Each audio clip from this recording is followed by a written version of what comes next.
এই তুই কি পাগল হয়ে গেছিস? হ্যাঁ আমি পাগল হয়ে গেছি। বেটা তোকে কতবার বলি তুই ওইসব কাজ করি না, তাহলে আমার কোনো মান সম্মানই থাকবে না। না আব্বা আমি একটা কথা শুনবো না। বেটা তুই বুঝার চেষ্টা কর, এরকম করলে তোর মান সম্মান থাকবে না। না আব্বা যাক আমার মান সম্মান, আমি তোমার কথা শুনবো না। আজকে করবো নাইটি এবং শাড়ি। বেটা আমার কথাটা একটু শুন।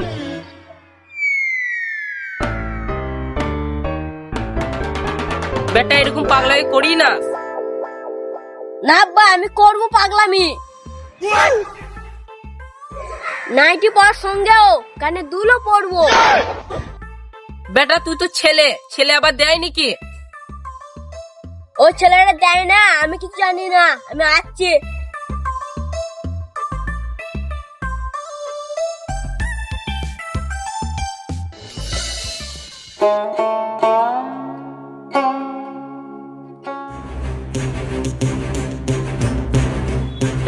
ডাক্তার বাবু আপনি কোথায়?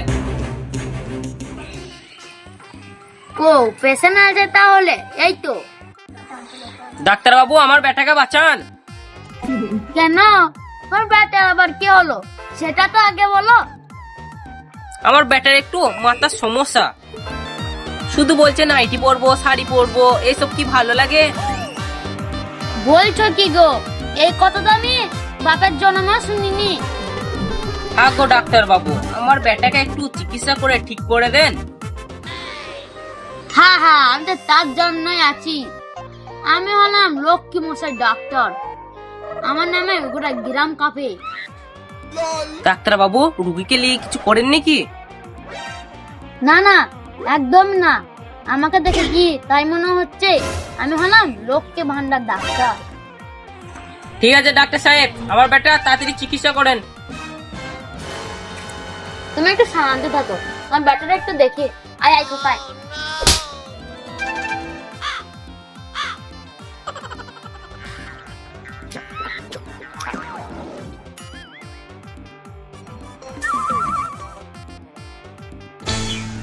আরে সর্বনাশ, তোমার ব্যাটার কি হয়েছে জানো?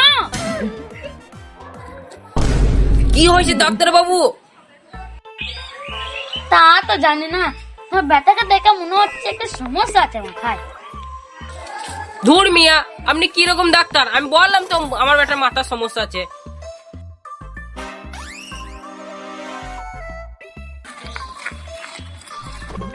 কিছু জানে না আবার ডাক্তার করতেছে, মনে হয় ডাক্তারের সার্টিফিকেট পাইনি।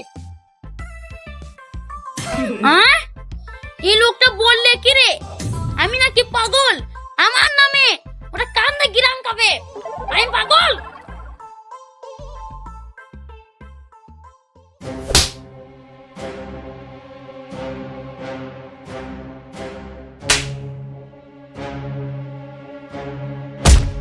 চল ভালো করে হাঁটতে পারে না, চল। ও চাচা, নিজের ছেলেকে মারতে মারতে কোথায় নিয়ে যাচ্ছেন?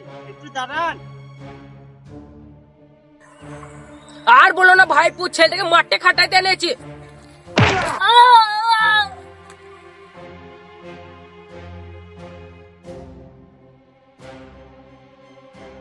চাচা থামেন থামেন।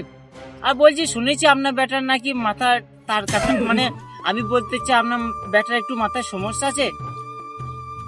হ্যাঁ ভাইপু তুমি ঠিকই বলেছো, আমার বেটা সত্যি তার কাটা। আমি একটা ডাক্তারও পেলাম না যে আমার বেটাকে ভালো করে সুস্থ করবে। চাচা কি সব বলছেন আপনি? জানো ভাইপু, আমার বেটা মনে হচ্ছে আমার কাছ থেকে কিছু লিবে। চাচা আপনি হঠাৎ এইসব কথা বলছেন কেন? তাহলে শুনো ভাইপু, একদিন রাতে। আব্বা আব্বা, হ্যাঁ বেটা কি বলবি বল। মাঠের কাজ তো শেষ হয়ে গেছে। ও মাঠের কাজ শেষ, যা হাত মুখ ধুয়ে ভাতটা খা যা। না আব্বা খাবো না, আমি মাঠে খেলতে যাবো। বেটা শোন, তোর মা মরা 2 বছর হয়ে গেছে। বেটা তুই এখন যাই না, বাড়িতে একটু খেয়ে যা। ঠিক আছে আব্বা যাবো না, কিন্তু আমার একটা ফোন লাগবে। হ্যাঁ বেটা অবশ্যই কিনে দেবো, তা কত টাকা দাম? হ্যাঁ আব্বা 1,80,000 টাকা দাম। বেটা এ তো এত টাকা আমি তো দিতে পারবো না। পারবেন না যখন আমাকে জোর মুখ কিসের জন্য দিয়েছিলেন? বেশ মাঠে খেলতে গেছিলাম, আবার মুখটা নষ্ট করে দিল।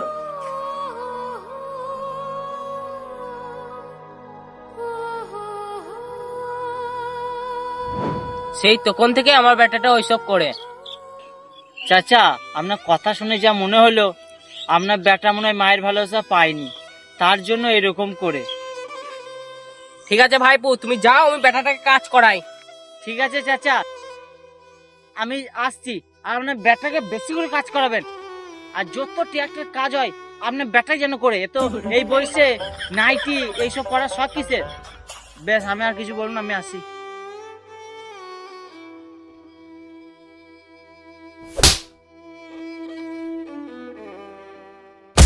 এই ভিডিওটা দেখে তোমরা কি বুঝতে পারলে জানি না, তবে একটা কথা বলবো, নিজের ছেলে মেয়েকে অনেক শাসন করবেন এবং অনেক ভালোবাসবেন, যাতে কখনো কষ্ট দিতে না পারে। মানছি এই ভিডিওটা কমেডি, তবে কথার আড়ালে লুকিয়ে ছিল আসলে বাস্তবতা। আর ছেলে মেয়েদেরকে বলবো, বাপ মাদেরকে কখনো কষ্ট দিবেন না। বাপ মা সেই যে জন্ম দিয়েছে, বাপ মা সেই যে আপনাকে ছোট থেকে মানুষের মতো মানুষ করেছে, আর সেই বাপ মারা আপনার স্বপ্ন পূরণ করার জন্য দিনরাত ঘাম ঝরায়, আর সেই বাপ মাদেরকে আমরা কষ্ট দেন। তাই বলবো, আপনারা এরকম ভুল কখনো করবেন না। সো গাইস, আবার দেখা হচ্ছে তোমাদের সঙ্গে নেক্সট ভিডিওয়।